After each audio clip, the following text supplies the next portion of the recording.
Hi guys, it's JJ Bolton for Waffle Flower Crafts. Today I'm working with the coffee cup dies and stamp sets, which make it really easy to make coffee cup shaped gift card holders.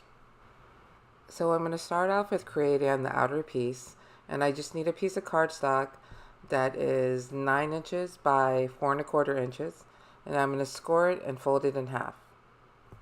Now you can see that the die that cuts the outer piece has an open edge. I need that open edge to be over the folded edge of the cardstock.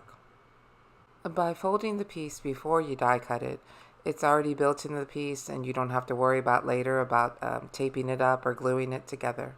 Next I'm going to die cut the insert piece, which is the piece that actually holds the gift card.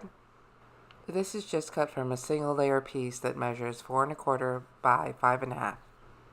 For this next step, I'm going to cut 2 pieces for the top of the coffee cup, and as you can see, I'm orienting the die perpendicular to the rollers of my die cutting machine, and that's going to give me a much cleaner cut, especially since I'm cutting 2 pieces of cardstock at once.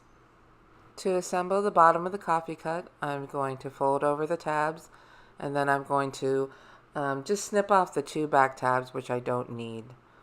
I'm going to put this all together with some glue tape, which is a little stronger than a glue runner or liquid glue, because I really need it to stay together. If you're not already using them, I really recommend using some fine tip tweezers when you're using this kind of tape, or when you're using foam tape. It really makes it a lot easier to get off that backing paper.